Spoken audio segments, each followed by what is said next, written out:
You're watching 6 p.m. Prime here on India Today. I'm Akshita Nandagopal, getting you all the top stories. We're focusing on what's happening in Joshimath. India Today has been getting you constant ground reports, and today, now we're seeing the demolition of two of the most famous hotels in Joshimath as they're leaning on to each other now, posing a threat to the town.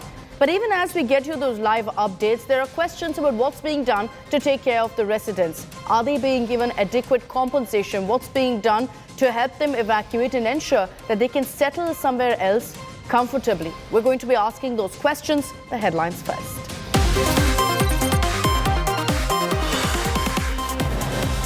Prime Minister inaugurates National Youth Fest in Karnataka, says runway is ready for India's young workforce, pays tribute to Swami Vivekananda and hails Siachen hero Lance Nayak Hanumantappa. The runway is ready. The runway is ready for your takeoff.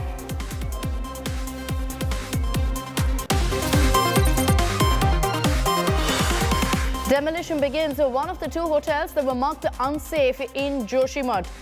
Bulldozers brought in, emotional locals leave their homes.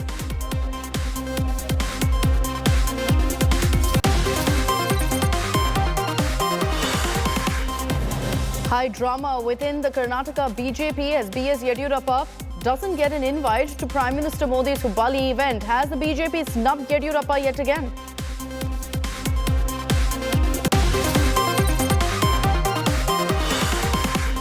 Road caves in the heart of Bengaluru in Brigade Road, seriously injuring a biker 48 hours after a metro pillar killed mother and her son. Another shocking apathy strikes Bengaluru.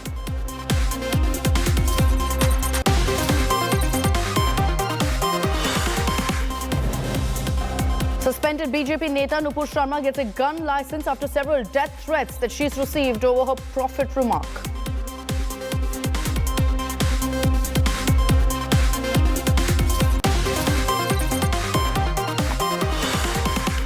And Army Chief's big announcement on peace along the borders. His situation in northern borders are stable but unpredictable. Also sends a proposal to commission women officers in artillery to the government.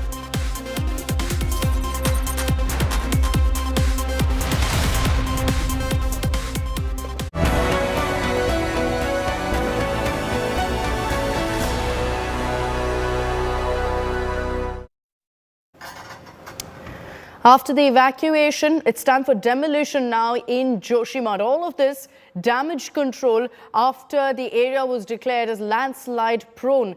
Two hotels have been identified particularly to be unsafe, and demolition of one of the two hotels is going to begin any time now. Let's take you through the top defining images. The affected people have started shifting to relief camps. Several people in Joshimath were seen loading their belongings onto trucks to move to safer locations.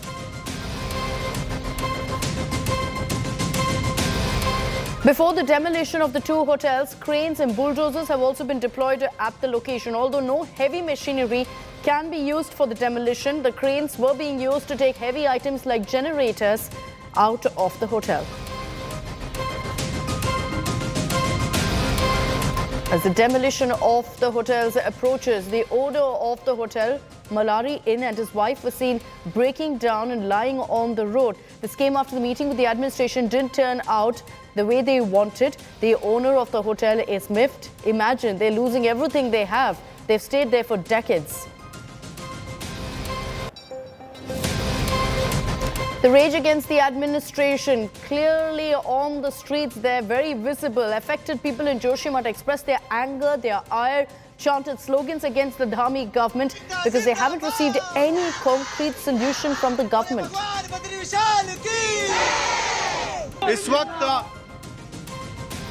The administration, meanwhile, continues to assure locals. Chief Minister Pushkar Singh Dhami held a meeting with the Army, ITBP, NDRF and scientists from various establishments engaged in landslide investigation. He instructed all agencies to ensure the safety of people.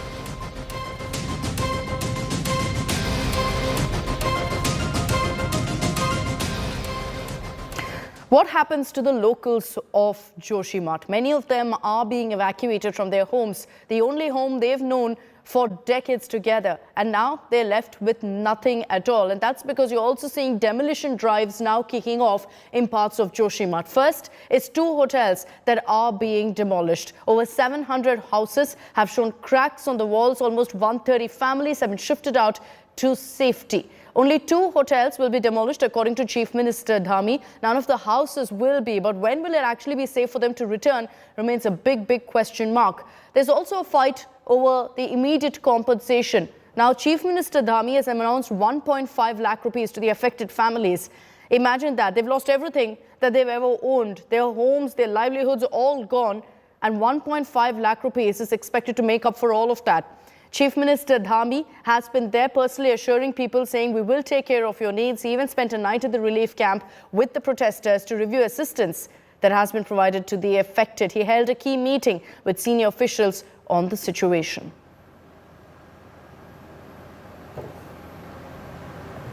Let's take this across to both our reporters on the ground. Amit Bharadwaj as well as Ashutosh Mishra are joining us live from Joshimath. They've been tracking the latest, getting us voices of the locals and the latest on the situation there. Amit, if I can begin with you, has the demolition begun? 2 hotels. The demolition was supposed to happen, in fact, 2 days back. It's been delayed because of processes that have been underway to ensure that it is a safe demolition. Well, Akshita, today the demolition activity was resumed in a way.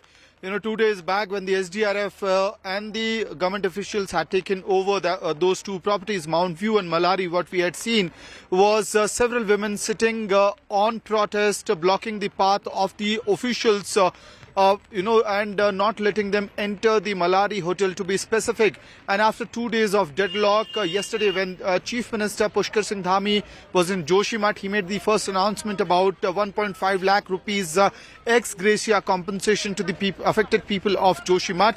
And after that, today further negotiations were held between the property owners and specifically Malari and Mount View property owners. And after that, what we saw was there was a consensus between the government as well as the property owners. And in fact, speaking to India Today, Thakur Singh Rana, who owns Malari, said that for the safety of his neighbors and on assurance from the government, he has he has agreed to the entire demolition activity. And it was around past 2 p.m. that Thakur Singh Rana, along with his family members, stepped out of the hotel complex, and they literally left that hotel after nearly 2 to 3 days. And that's when the SDRF team had taken control of the entire building. We also saw NDRF officials, being active in the entire area. Officials from the NDRF, SDRF, several representatives who are linked with the CBRI, along with the PWD department, were inspecting the hotel Malari to make sure as to what would be the impact of this demolition, because remember, you cannot use any heavy machinery here. All that needs to be done, the demolition activity, or rather the dismantling activity, has to be done with hammers, with drillers and similar equipments and tools. So they were also checking if the debris falls down, what would be the impact of it, and if there are any tremors, how it could cause. There are two problems here, and I'd like to bring in Ashutosh on this. One is, will there be an impact of the demolition? Can authorities give a 100% assurance, Ashutosh, that there will be no impact of the demolition in a landslide-prone zone? Secondly, the weather is a serious concern right now, because it looks like it's going to be raining more. Well, Akshita, first, it will not be at the magnitude of, demolition. It will be a dismantling. So that explains that how carefully this will be exercised. And what we see right behind me is the site where this demolition was being carried out. The dismantling process was carrying out. A 7-story building where first, the first challenge was to get all those water tanks removed. And then they have a temporary construction. So you have a metal sheath, metal portion. So that will be need to cut through using the gas lighters. And now what we see, since it started already raining, and on the upper ridges there are heavy snowfalls, and here in Joshimath it's already raining. And now till 14 there is a warning of, there is a weather alert of snowfall and to moderate to heavy rainfalls. And that is now has affected this entire operation.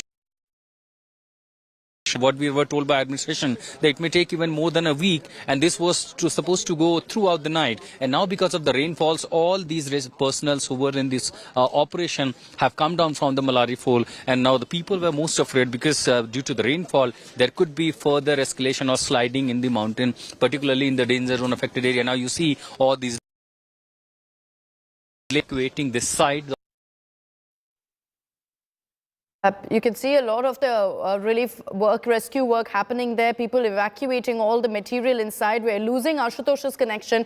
We'll go back to him in just a bit. One final question to Amit. I want to play that heartbreaking image of the owner of the hotel moving away, breaking down, crying, very emotional. That's the home, that's the place he's known for decades. And now he's left with nothing because of this demolition or dismantling, whatever you want to call it. And there are questions, Amit, of what's being done to help these locals. What's the kind of compensation they're getting? Why is it that every single day they're being forced to protest and the administration is making empty promises but not reaching out to them and giving them what they want?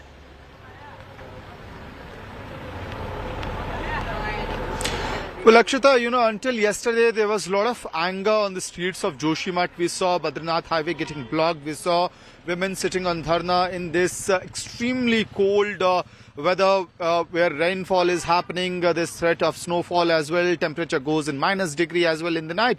And when Pushkar Singh Dhami, the Chief Minister, came here, what was much needed effort, it was just an assurance telling the people of Joshimath that in time of this particular crisis, the disaster that is unfolding, the entire administration is standing rock solid behind you, and we are here to listen to every grievances of yours.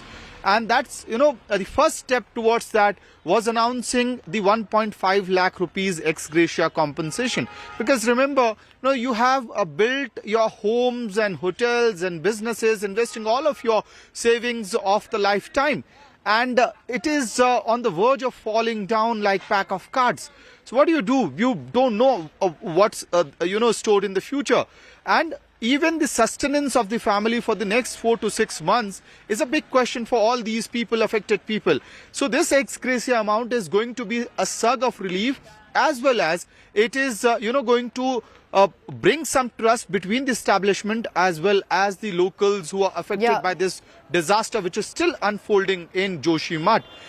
But the bigger question of compensation, fair resettlement, all those questions remains unanswered. And the Chief Minister has said that, the committee will soon give recommendations on those notes. Back to you, Let's see if the government does justice to the locals. Right now, the rescue operations, any sort of work by officials has been halted because of the rainfall in Joshimath. And that itself is a huge, huge concern right now. Ashutosh, Amit will keep coming across to you. Thanks very much for joining us for the moment with all those live updates from Joshimath. Tempers are obviously soaring, and understandably so, in Joshimath. Locals are protesting over how the government has handled this crisis. They're dissatisfied with relocation efforts. They're dissatisfied with the compensation that's been announced. And the residents are saying very clearly one thing.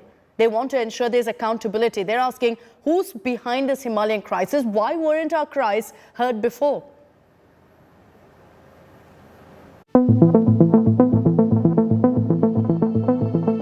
Sitting precariously at an altitude of more than 6,000 feet and caving in. More than 130 families in the mountain town of 25,000 relocated since Saturday. 723 ऐसे structures हैं जिसमें अभी हमारे सर्वे के बाद दरारें परिलक्षित हुई हैं और लगातार हम जो जनप्रतिनिधि हैं, वार्ड मेंबर्स हैं, उनसे टच में हैं कि किस क्षेत्र में अगर कहीं पर स्थिति अगर कहीं और कहीं दरारें परिलक्षित हो रही हैं तो वो तत्काल हमारे संज्ञान में लाएं। Emergency crews and security personnel at the scene. Look at the state of this particular house.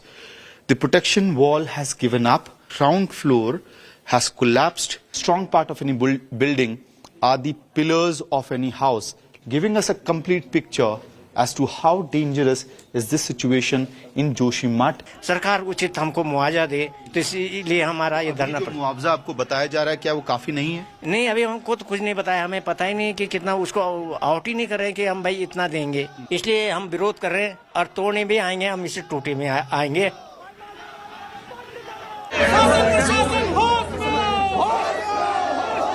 Joshimath sinks, tempers soar. Local residents up in protest over the Uttarakhand government's handling of the situation. सरकार से हमारा जो भी मांगे हैं सरकार मान ही नहीं रहे हैं हमारा मांग। हम यही गुजारिश करना चाहते हैं, हाथ जोड़ के विनती करते हैं हमारी सरकार हमारी मांगे को पूरी करे।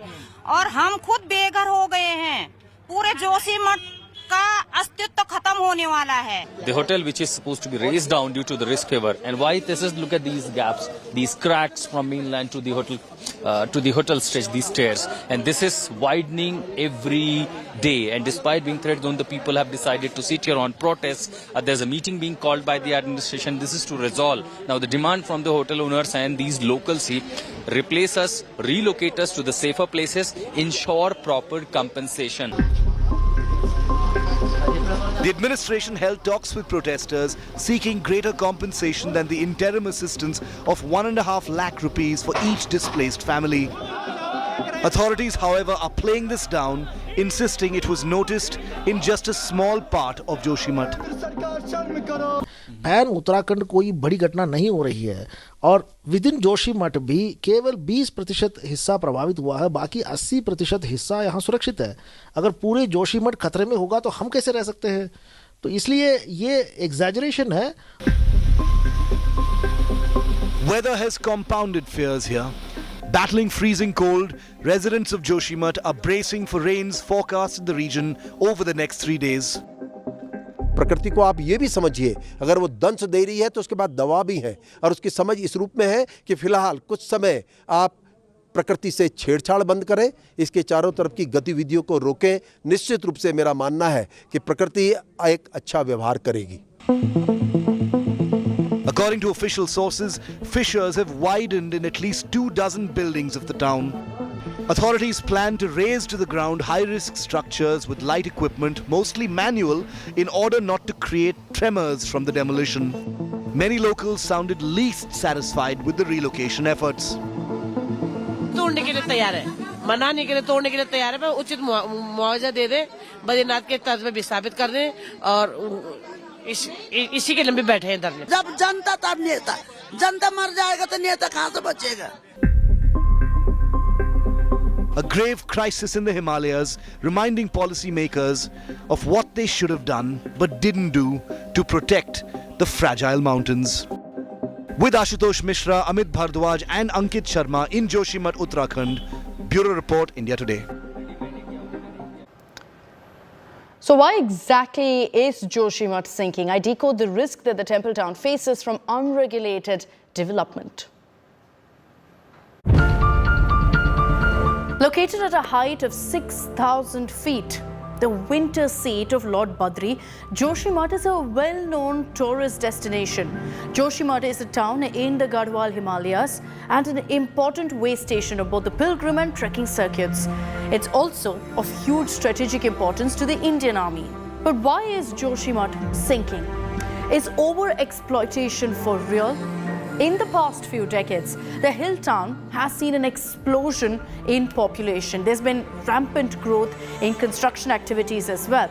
Now, the geography of this town does set it apart. For a fact, Joshimath was built on an ancient landslide site, which results in its low bearing capacity.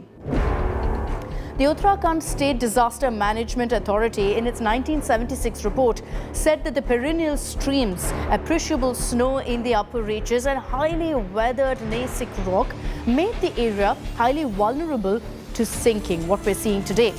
The impact of extreme rainfall has led to the expansion also of mountain streams and their channels and has changed their course, which has eventually induced more instability to this very, very fragile belt.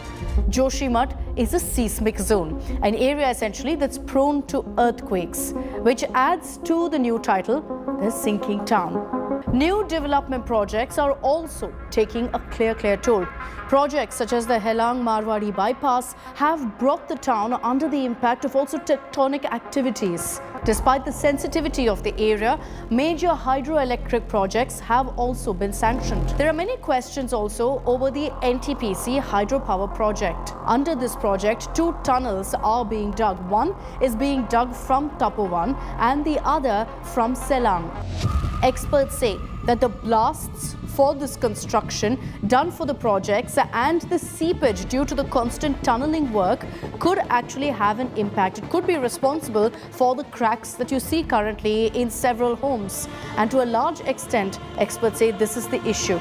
There have been massive protests also against the NTPC hydropower project. Joshimath is on the brink with dangerous cracks widening now in several people's homes. Almost 600 families have to be evacuated, and that too on an urgent basis. Unplanned developmental activities without due regard to bearing capacity have contributed to aggravating the slope instability issues in Joshimath.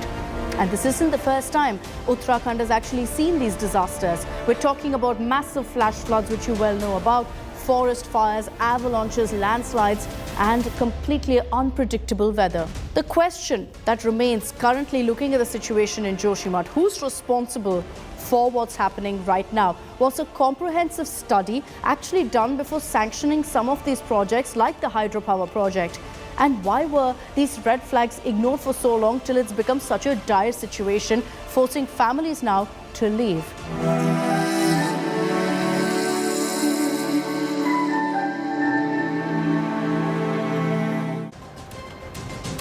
I'm slipping into a short break here on 6 p.m. Prime. Coming up on the other side, I'm getting you the big headline from Tamil Nadu. The showdown over Ram Setu has been reignited, with Chief Minister M.K. Stalin moving a resolution in the Tamil Nadu Assembly for the Setu Samudram project.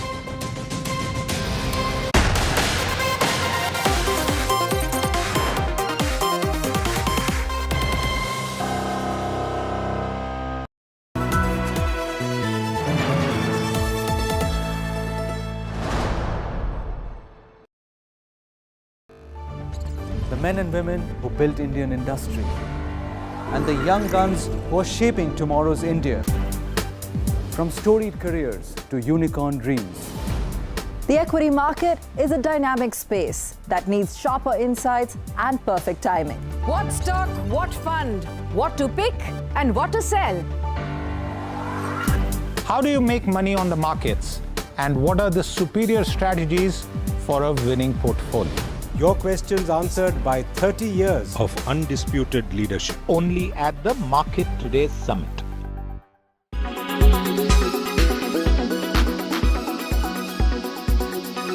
PSU banking space will do reasonably okay. It will not do as well as what we have seen in the last year. But I think we should stay focused on to SBI, BOB, Can Bank. I don't think we should go too far in terms of the smaller PSU banks, because that is where when the market is tough, the performance may not be that good. But overall, we have a positive view on these 3 names which I have outlined. Okay, and what about your take on the entire auto space, especially with this, auto show now underway? We are seeing some already, some footages coming in as far as the Maruti Suzuki's EV goes, and that's the first one from their basket, slated to release on 2025 as well. Your entire take on that auto space and on Tata Motors especially, because yesterday we saw a spectacular move there on the JLR sales being quite strong, wholesale sales being better, brokerage houses being positive. And which is your top pick, say for example, from the four-wheeler space, especially when it comes to the auto basket? Yeah, so overall view on auto is very positive. I think we have to select the right pocket. So the passenger vehicle would be one category where the view is very positive. Also the CV, players, we have a positive view. Two-wheelers is something that we are avoiding at this point because there's not much of clarity. And talking about the stocks, I think definitely Tata Motors would be one stock that we would like to go with at this point, mainly because of the combination of positive news flow on the JLR side. Even the domestic PV cycle is turning positive. CV cycle is reasonably good. So the stock has underperformed. So there is some room for upside over there. And as far as other companies in the auto sector are concerned, we would bet on two names. One is Mahindra, the other one is Maruti, because of the kind of product pipeline that they have and the response which they are getting.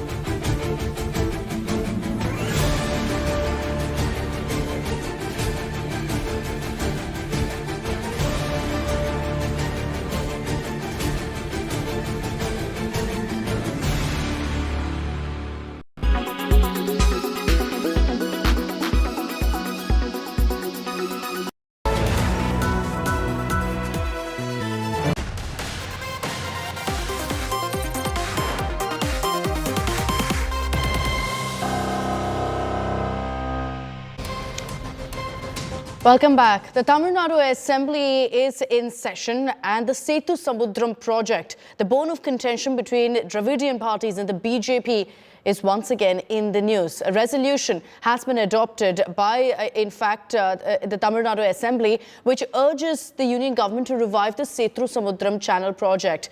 M.K. Stalin said that this is a long-pending dream of the people of Tamil Nadu.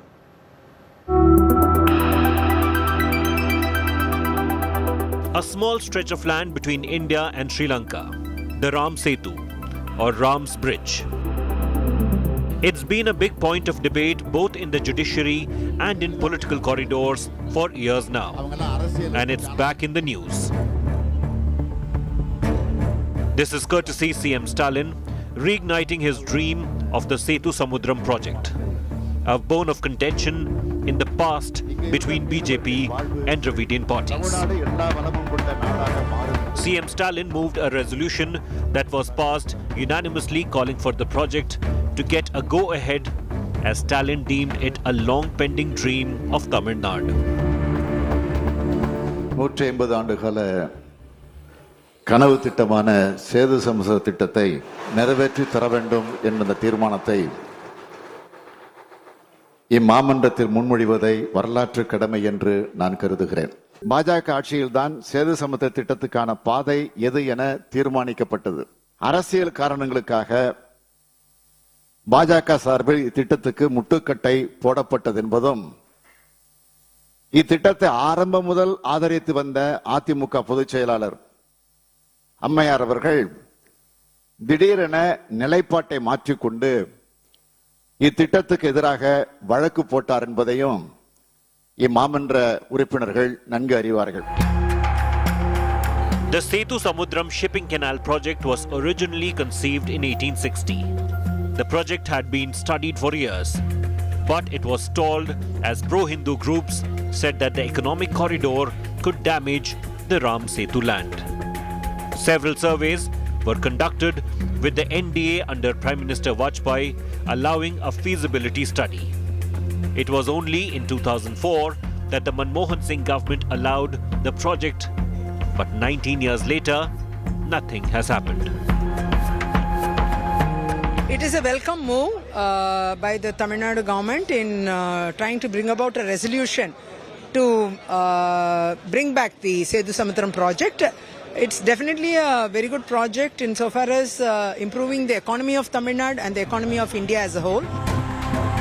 The DMK is now seeking the centre's support for the Setu Samudram project, even as the Modi government has been tiptoeing over the issue in the Supreme Court. Weeks ago, Union Minister Jitendra Singh, responding to a query on Ram Setu in Rajya Sabha, conceded that it was difficult to say the real form of Ram Setu is present. We have certain limitations in discovering that because the history dates back to about more than 18,000 years. To some extent, through space technology, we have been able to discover species in islands. It's difficult to actually pinpoint the exact structure that existed there, but there is some kind of an indication, direct or indirect, that structures have existed. With the resolution being passed unanimously in the Tamil Nadu Assembly, the decks are cleared for the DMK's renewed push for the canal project. But questions loom on whether the Modi government will back the project, particularly with the 2024 elections coming up.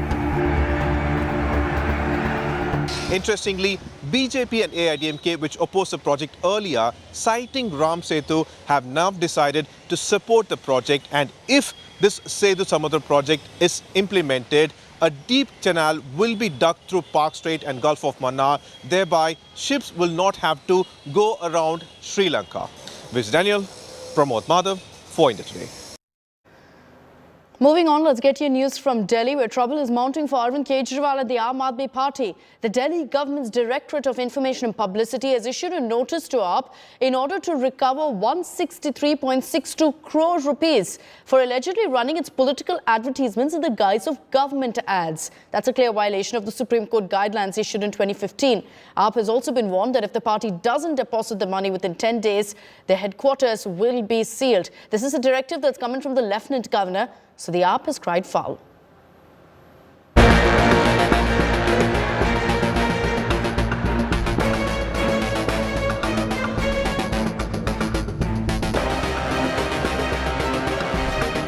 Ads issued by the Delhi government have become the latest flashpoint between the Aam Aadmi Party and the Delhi Lieutenant Governor Vinay Kumar Saxena.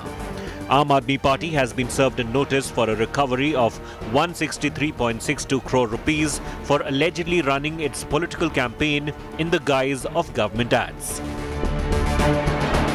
The notice issued by the Delhi government's Directorate of Information and Publicity says the ad money was spent allegedly in violation of the Supreme Court's guidelines issued in 2015. The notice claims Aam Aadmi Party has to pay a principal amount of 99.31 crore rupees till March 2017 and an interest of 64.31 crore rupees.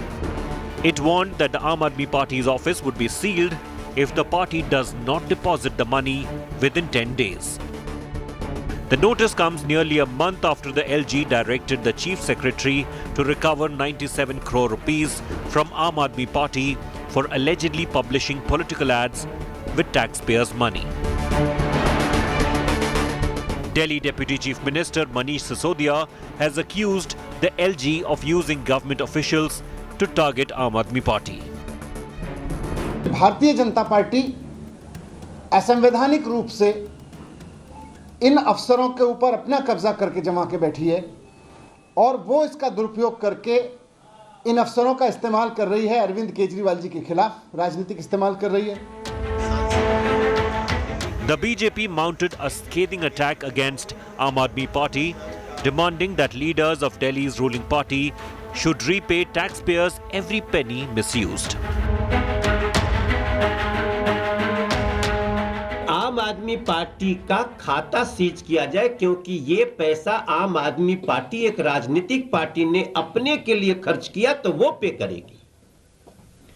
दूसरा कहां से recovery होगा? दूसरी recovery होगी जितने लोगों का चेहरा चमका है उनके खातों से रिकवरी होगी. भारतीय जनता पार्टी के अलग अलग राज्यों के मुख्यमंत्रियों के विज्ञापनों से भरे पड़े हैं दिल्ली के अखबार. मध्य प्रदेश से लेके उत्तराखंड से लेके हिमाचल उत्तर प्रदेश हर जगह के कांग्रेस के भी मुख्यमंत्रियों के आपको दिल्ली के अखबारों में खूब ऐड मिलेंगे. भारतीय जनता पार्टी के देश भर के मुख्यमंत्रियों के आपको दिल्ली के अखबारों में ऐड मिलेंगे. अगर गलत है तो वो वहां के मुख्यमंत्रियों से वसूलेगी भारतीय जनता पार्टी वो पैसा. The Supreme Court in 2015 had barred ruling parties from using pictures of their leaders in ads publicizing welfare schemes. But political parties have been openly violating the Supreme Court direction. Bureau Report, India Today. I'm slipping into a short break here on 6 p.m. Prime. Coming up on the other side, we're getting you all the details of the upcoming cold wave in parts of North India. Will temperatures in the national capital dip to 0 degrees and below? I'll tell you in just a bit.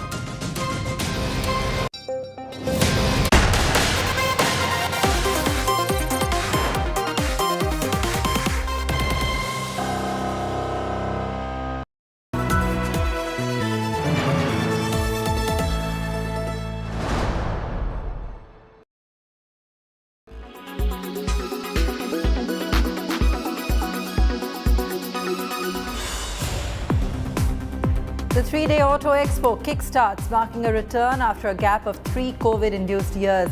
The buzz, though, is palpable. A slew of launches from Maruti, MG Motors, Kia, Hyundai steal the show, with the majority of the launches from the EV and alternate fuel space, coupled with the star-studded launch of the Hyundai iconic 5 EV by our very own King Khan.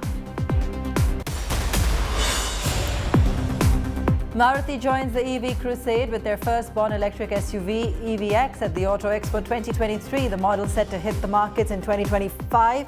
Expect a 17 to 20% EV penetration of Indian autos by 2030, says the company's ED, Joshimath. Lackluster day of trade in the Lal Street as benchmarks end flat post a choppy session. Nifty settles just below 17,900. Sensex closes above 60,100. Prime Minister Modi shares investor optimism over India's growth. Speaking at the Madhya Pradesh Global Investor Summit, says the Indian economy has strong macroeconomic fundamentals. Hails India as an attractive destination for investment.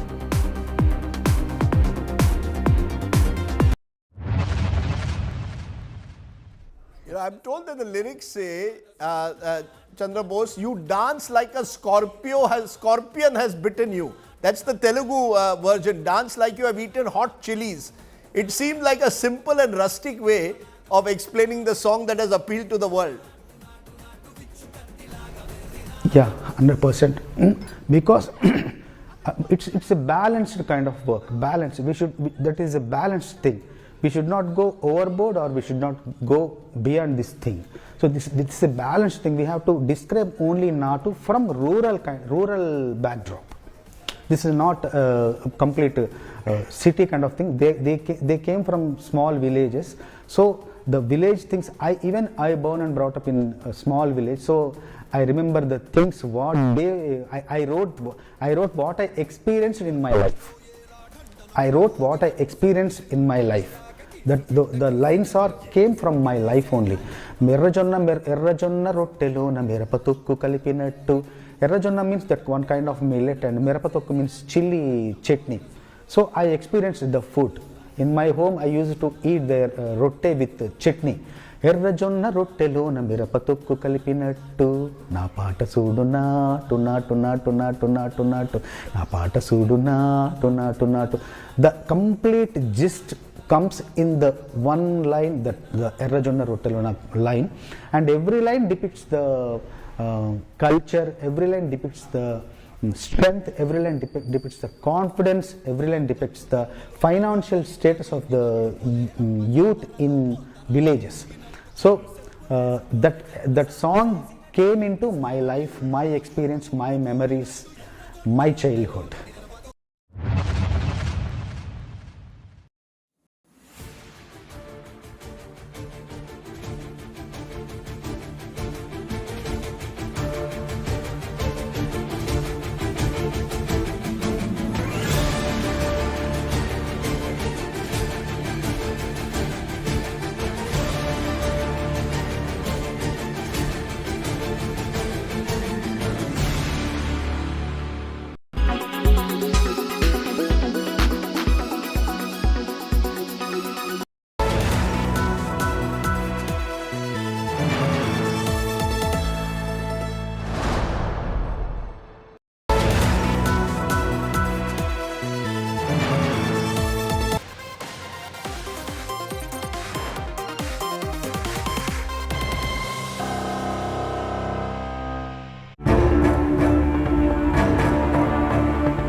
Delhi gets set for the biting cold.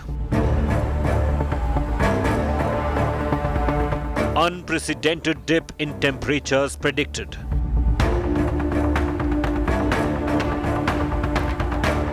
Sub-zero temperatures in Delhi soon.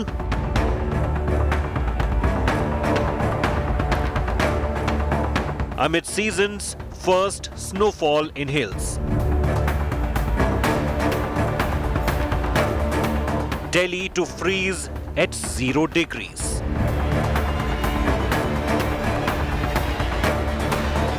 Cold capital Delhi. Gets set for another freezing cold wave to hit parts of North India. Delhi continues to witness extreme temperatures. There's been slight relief in the last few days, including today. But now it's going to only get worse in parts of Delhi. As per the prediction that's coming in the next few days, particularly the weekend, things are going to get really bad. We've had some respite with light rain in the last 2 days and also because of winds affecting northwest India. The minimum temperature in the capital is likely to go down to 9 degrees Celsius, and that's today. But tomorrow and day after, it'll get worse. Saturday and Sunday, the prediction is that we could touch 1 degree Celsius in Delhi. There are some predictions, some experts saying it could even touch -4 degrees Celsius.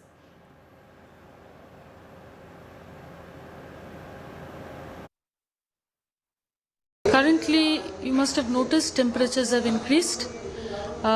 This is on account of a western disturbance over the northwest Indian region now. We are expecting this western disturbance to move eastwards from tomorrow. So temperatures will start to fall after 48 hours. Correspondingly, there is a chance that cold wave conditions will re-emerge over entire northwest India from 15th and 16th. So temperatures all set to dip in the next cold wave that's about to hit the national capital. Let's get you the forecast ahead. On the 12th of January, that's today, by the way, you can see that the minimum temperature is 12 degrees Celsius. And then the graph just dips. 13th January, the minimum temperature is going to be 9 degrees Celsius. Saturday and Sunday, it's going to be really, really bad, going by the Met Department's predictions. The forecast says that on January 14th, the temperature could go down to about 4 degrees Celsius. And then on January 15th, look at that figure there. The prediction is that the minimum temperature could touch 1 degree Celsius. There's a warning from experts that it could be way worse than this as well. So brace yourself for that cold wave this weekend. 14th and 15th January is when it's going to get really bad. So an alert has also been sounded by the Met Department right now. The slew of advisories. We've seen one cold wave already hit parts of the national capital and parts of North India. Right now, there's been some respite with temperatures going up. But in the next few days, things are going to get bad again. Joining us this evening on 6 p.m. Prime is Makarand Kulkarni, SkyMet Weather Service expert. Mr. Kulkarni, thank you for joining us here on India Today. There's a lot of concern, sir, over the latest alert that's coming from the Met Department. There's speculation also that on the outskirts of Delhi, in some parts, temperatures are going to touch sub-zero levels. What's the forecast looking like for Delhi? Are we going to be seeing 0 degrees and below? 0 degree and below is not possible near Delhi or NCR area. The conditions are like this: the western disturbances, which is right now near Pakistan and India, this border, which will come, which will cross J&K and our hills by I think 13th, 14th, and then the temperatures will suddenly again drop in entire. Mr. Kulkarni, we'll just reconnect with you. We're having a bit of a problem with your audio. Just give us a few seconds there to fix that. But essentially there, Mr. Kulkarni explaining to us why we're going to be seeing a dip in temperatures. And what he's telling us is that all these reports suggesting that -4 degrees Celsius will be the temperature in the coming days in Delhi is not going to happen. Yes, it's going to be extremely cold. Yes, you need to take the necessary precautions when you step out. But in Delhi, it's not going to be -4 degrees. It's definitely going to be about 1 to 2 degrees Celsius over the weekend. But in other parts of North India, like in Rajasthan, where already we've been seeing temperatures dipping, it's going to only get worse. This winter has been particularly harsh in many parts of North India. And keep a thought out also for all those who are stuck outside, the homeless, who struggle right now to cope with the cold and have no resources whatsoever to help them. With this cold wave coming up, authorities have also issued a clear warning. We're yet to see if this is going to be a red or an orange alert that will be issued by the Met Department.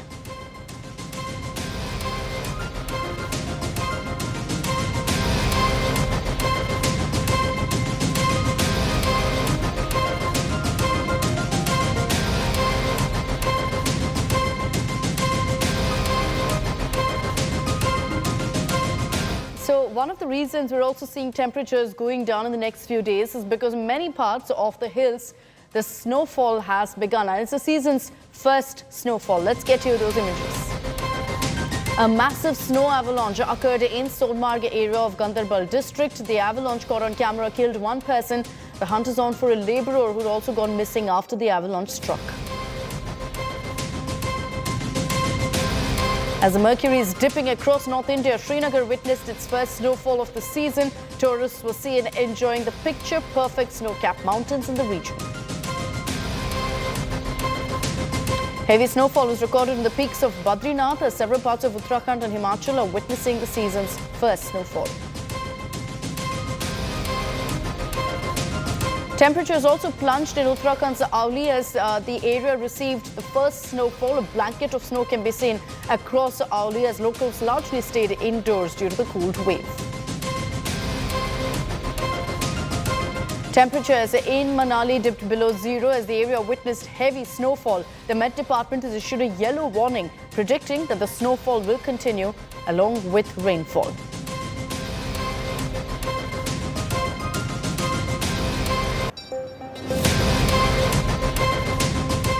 And we've reconnected with Mr. Kulkarni for more on what to expect in the coming days as far as the temperatures are concerned. Mr. Kulkarni, you were telling us what Delhiites really can expect over the weekend. Go ahead, sir. I think... Hello. Mr. Kulkarni, you can hear me? Yeah, you are Go audible. ahead. Go ahead. There is some voice from your studio. Okay, we'll switch that off. But in the meanwhile, sir, go ahead with your prediction of what we can expect over the weekend.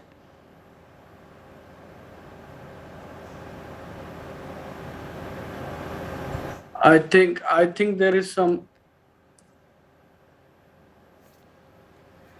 Apologies. We'll fix that with Mr. Kulkarni and get you the forecast also from the experts as we track closely this cold wave that's all set to hit Delhi and other parts of North India. Apologies for that connection, but we will continue to track closely and get you what experts have to say about the weather forecast for the next few days. That's it from me on 6 p.m. Prime. Thanks for tuning in. Coming up on the other side, we're getting your highlights of the Prime Minister's visit to Karnataka's Hubli, where in fact he's spoken at the National Youth Fest saying the runway is ready for India's young workforce.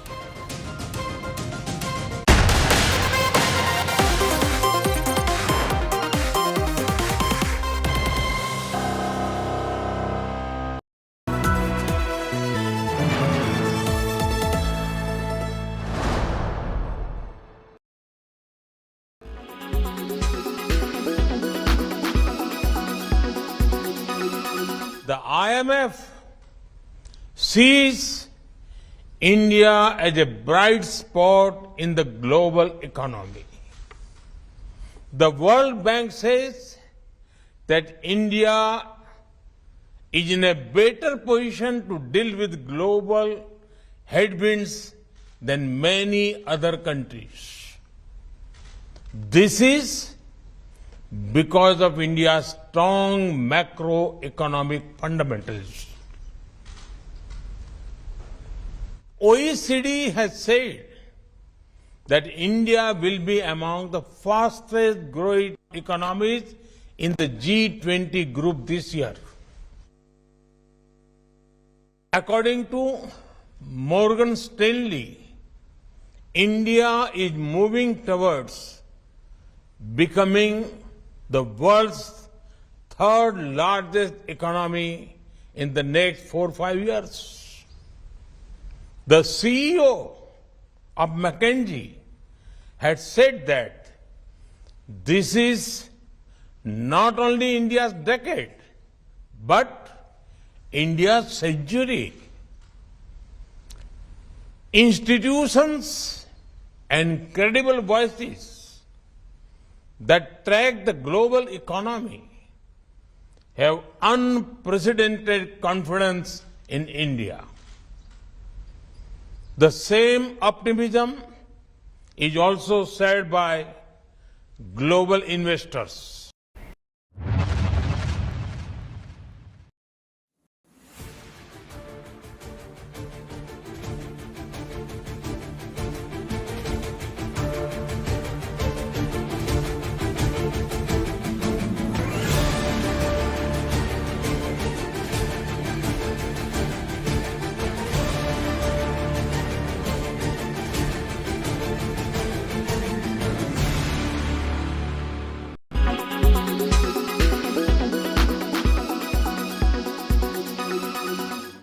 Make your media plan smarter with India Today Live TV on your connected devices.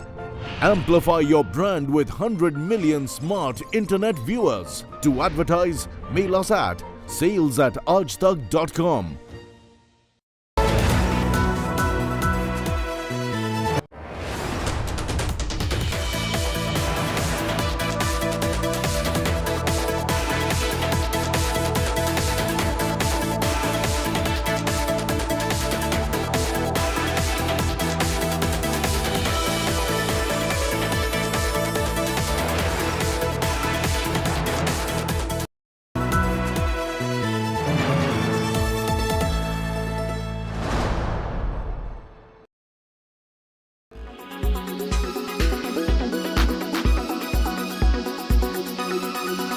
I would say that we have done a lot of reforms on the direct taxes. The corporate tax have been brought down to 22%, and new manufacturing units that are set up to 24 March will only pay 15% tax. So that's a good, it's stabilized. Maybe some reforms are needed on the personal income tax also, because the tax rates go up from 5% to 30%, and then there are a number of surcharges there, and a lot of exemptions are there. So maybe we need to tinker with some of these provisions. It may give relief to some people and may not give relief to some other people. But yes, there is a need to simplify the tax rates. There is a need to simplify the process of the personal income tax. Now, if they say a relief, I don't know what exactly CII means in terms of relief. Because if you look at tax to GDP ratio for our country, we are still very low. And there's a need to have more taxes. But yes, I agree to this front, and I am of a strong view that our taxes should not come from increasing the tax rates, but from expanding the tax base. So our effort should be there. So all these efforts and capital gains tax also, we need to do something on that. If we do all that, I think it will give relief to some people and also ensure simplification of tax rates.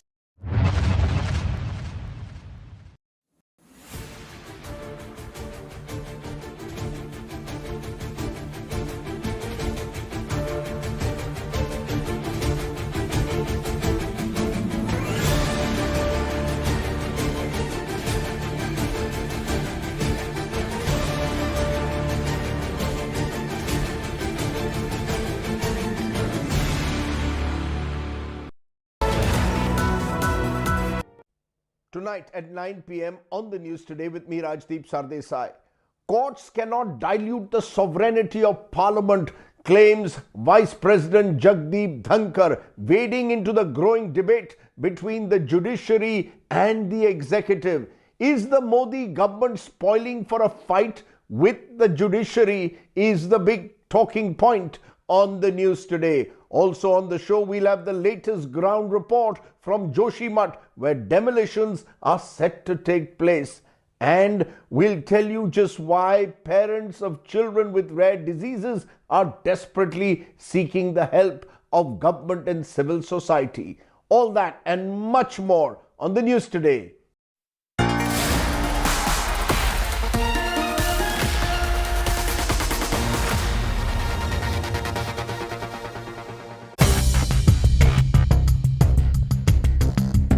You're watching an India Today special broadcast being brought to you from the stunning ski resort of Clusters, Davos. The 53rd World Economic Forum is back at the snow-clad slopes of Davos. The smartest minds gather to debate the world's biggest challenges: energy crisis, industry headwinds, geopolitical risks, social vulnerabilities. India Today and Business Today are at ground zero to bring you all the action. Catch top corporate tycoons, politicians and intellectuals as they discuss cooperation in a fragmented world. Watch the Davos brainstorm only on India Today and Business Today TV.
Co-powered by Samsonite. Tested like Samsonite.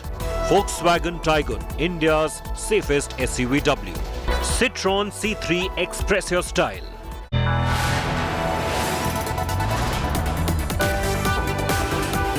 You are watching India Today.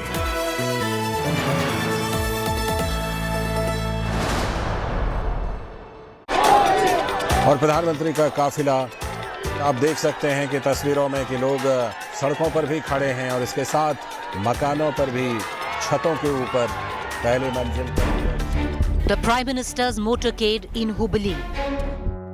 Massive security breach at the PM's roadshow. Young boy runs to Prime Minister with garland. SPG swoops in, takes garland from the boy.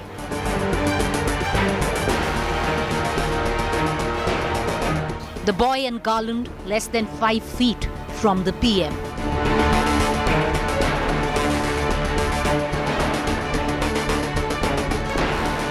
Was the boy allowed by the Prime Minister?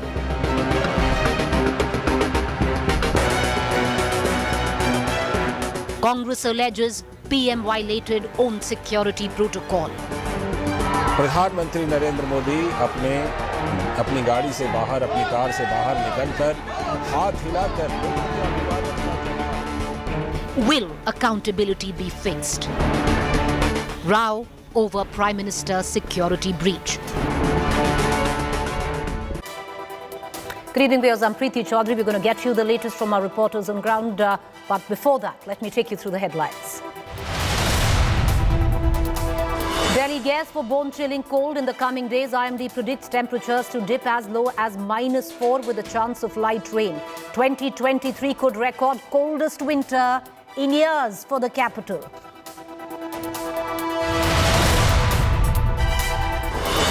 Prime Minister inaugurates National Youth Festival in Karnataka, says runway is ready for India's young workforce. Pays tribute to Swami Vivekananda and hails Siachen hero Lance Nayak Hanuman Thappa. The runway is ready. The runway is ready for your takeoff.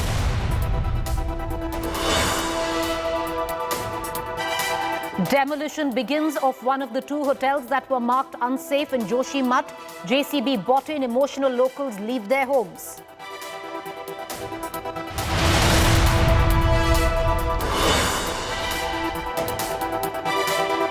Suspended BJP Neta Nupur Sharma gets gun license after several death threats she received over her prophet remark.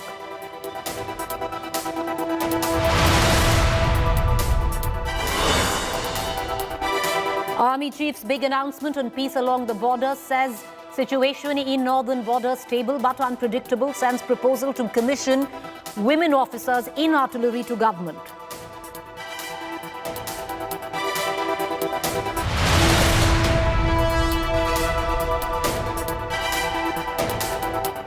The top story in this bulletin is of the Prime Minister's security breach in Hubli, where he was on a long roadshow. Now, what we are getting to understand is that a young boy jumped onto the road suddenly, managed to get within an arm's length of the Prime Minister. This young boy was carrying a garland, trying to felicitate the Prime Minister, hand the garland to him. He was intercepted at the last minute and whisked away by the Special Protection Group, or the SPG. The incident happened when the Prime Minister was heading towards the Hubli-Dharwad Railway Sports Ground to inaugurate the 26th edition of the National Youth Festival. Meanwhile, huge questions have now been raised on this massive security breach, viewers. Sir, just wanted to know the details about this guy who reached near to the Prime Minister during the road show. We are examining, and there is no breach as such. And all crowd which has been standing aside the road has properly checked, has been done, frisking has been done, everything has been done to that crowd which is stopping both sides of the road. But the unidentified person reached near the PM convoy, sir. He gave a flower garland. PM convoy is just, the convoy is very near to barricade only, na? Yes. So Yeah. So we are examining this issue anyhow. Let us check what was it. I want to immediately connect to my colleague Naga Arjun Dwarkanath, who's joining us for the latest. Naga, what is ensued at the back of this massive security breach, and accountability needs to be fixed? The SPG has a lot of homework to do, and possibly, an advisory would be given to the Prime Minister as well, the Prime Minister's office as well, regarding the same. But having said that, what are the local authorities saying? Well, that is true, Preeti.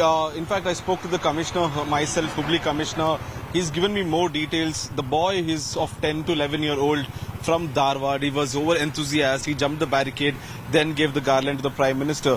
They are not calling it a breach of security or a protocol breach, because they say that even the garland was frisked. Every item that reached the location was frisked thoroughly. And we know that this boy was a supporter of Prime Minister Modi and a fan of Prime Minister.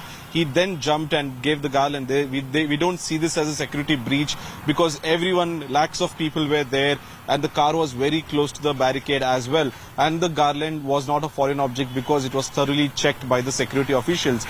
They have not detained the boy, considering his age also. He's just 10 to 11 years old.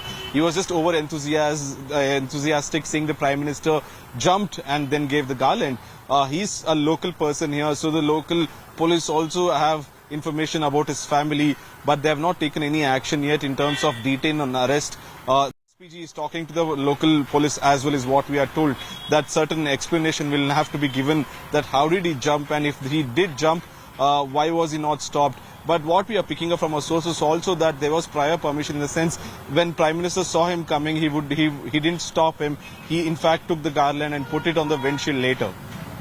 All right. The opposition, the Congress, Naga, has made a political meal out of it, with many leaders from the Congress in the Karnataka unit actually blaming the Prime Minister himself for violating his own security protocol.